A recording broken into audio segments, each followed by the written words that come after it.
In December 2015, Francis Ngannou came to UFC to become one of the most frightening knockouter in the history of promotion. About time we go back to check out some of the best performances of the Predator. Early on in his career, Francis had a fight in France. At the time, his technique wasn't much to look at, and his punches were far from perfect. But with each fight, he tended to show better results. Oof. Belgian Arab Bilal Tatahi was one of the first to get a taste of those massive knuckles. Ngannou started out with a few kicks that were followed by a straight jab on the jaw. Francis is a big fella compared to this guy. You could just see the size difference. How tall is he? 6. Must be at least 6'3" minimum. Maybe. He does look really tall, doesn't he? He is literally dench. Yeah.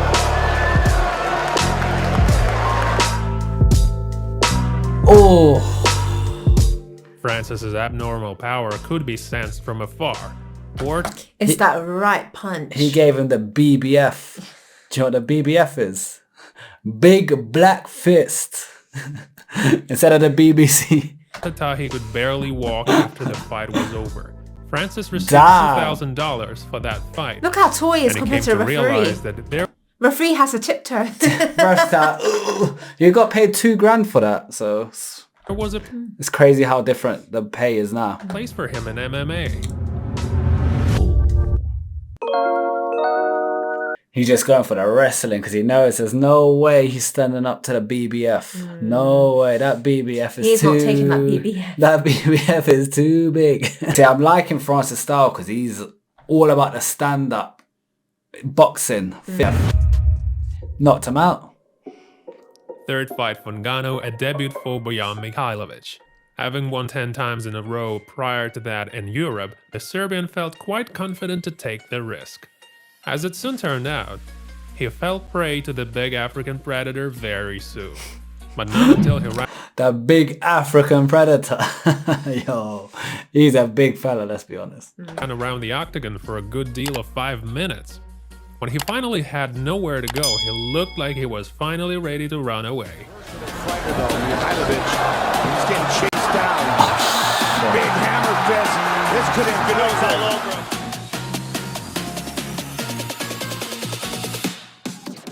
him. Ngannou chased him down. BBF made that look easy. What the fuck? Oh, yeah, that was a very easy The guy was running away and he had like 10 win streak. I think he didn't realize how big he was until he's in the ring with him. He's Yeah. thinking, fuck, how am I taking this guy down? He's got a lot of power to him as well. Yeah, monstrous power. You know, who's training him for his fight? So he's got a fight with Tyson Fury. I think it's like tomorrow or some shit. But Mike Tyson's his trainer. Really? He's in the press conferences and everything. Oh my God. Yeah, Wow. Mike Tyson. Suits him. Power hitters. Down with a series of mighty punches, and then finally BBF! hammered the poor fella right down to the floor.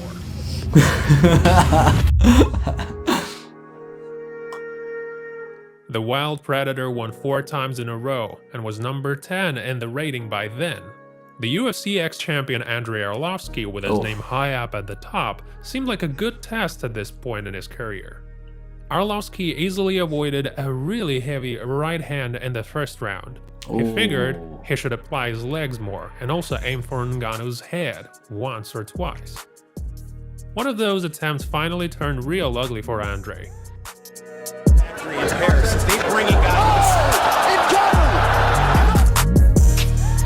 BBF lifted him off the ground. Lifted the motherfucker. You know what? It makes sense that he's been trained by Mike Tyson, because Mike Tyson, when he was in the ring, he would literally just go straight up to the person. And heavy hands. Yeah, and that's exactly what this guy does as well. It makes sense. They complement the style. By the top players. The fight against ex-champion Cain Velasquez surely is a memorable one in Ngannou's career. Millions of fans all over the world were eager to see and hoping for Velasquez. Not gonna lie, every single fight we've seen him fight has been against a white guy.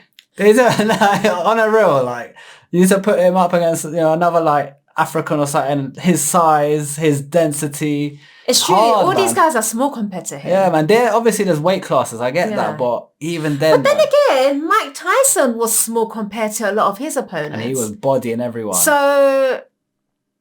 But so far, we've only seen him fight white guys. I want to see him fight someone his size, African blood, Nigerian or Ghanaian or some shit. BBF, BBC, all of that, and fucking go in. Let's go, boys. This is a great return after almost 3 years. The media highlighted the fight as the best heavyweight cardio against the most ruthless punch. Unfortunately for Velasquez, his excellent cardio didn't give him much advantage over the abundance of might that Predator had in that fight. But in terms of his body, he's never felt more confident in it. Oh, he got hurt. That's it. That's it. Closes the show. Oh my goodness gracious. That was quick. Yeah, he smoked him. That was Bloody hell, fast. Mate. Fucking hell. Imagine how long you've been training for just to get knocked out in the first round. That's the thing. And that's it, you're done. You're done. And you put in work, like you put in... It's quite sad, actually. Yeah. It's quite sad. That's the thing with the sport. Like, anything can happen. It wasn't very clear at first why Velasquez fell, and many fans were blaming his knee for that. But then everyone saw that the actual reason was Ngannou's classic heavy uppercut. The ex-heavyweight king went down screaming as Ngannou closed the show with a hard hammer punch. In September 2000... Anyhow, there's another white guy. Anyhow. Dos Santos. That, yeah, Latin guy, innit? Yeah. Portuguese, man. Move a muscle. Well, I will say, like, Brazilians and that, their kicks are strong. They're not as heavy on with the punches from the ones that I've seen fight, but their kick game is 20 out of 10. I mean, they got some strong leg game. Yeah, strong leg game. Like, look at that kick, fucking nearly dropped him. Yeah. After the Predator, like, it sounds bare rapey. BBF, mate, all the way.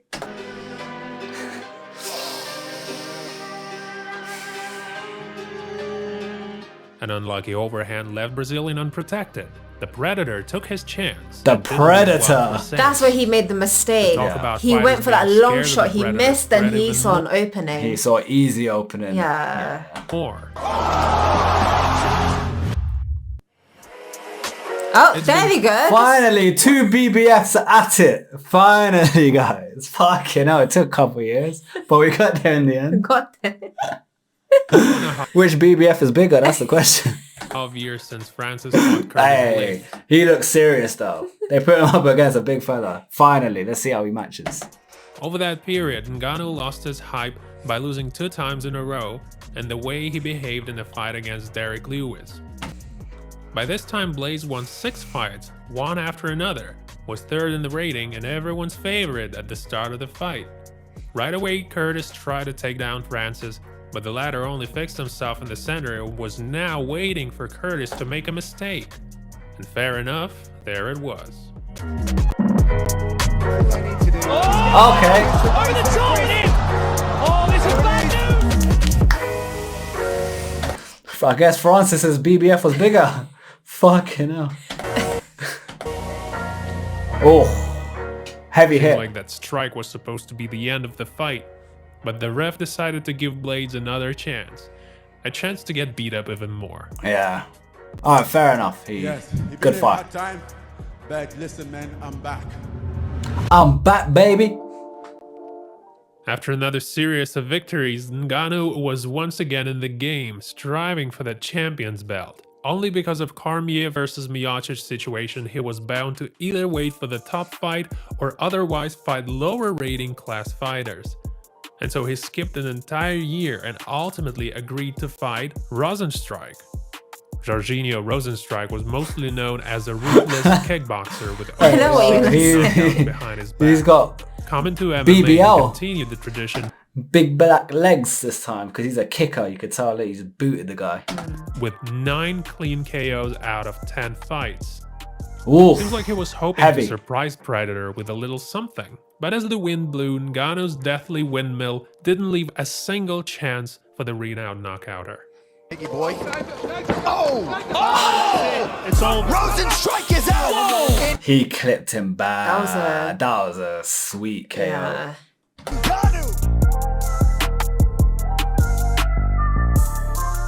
Oh, He wasn't The even fight has become a defending great himself, example just of the out fact in the that soul open. power Then again, it's just can happened so sometimes beat fast. Yeah, that he was dodging. He dodged a couple of them, but the Yeah. last one he kind of tried to dodge, but turned his face into the punch, and yes, timing, speed, look, and technique. dodge that.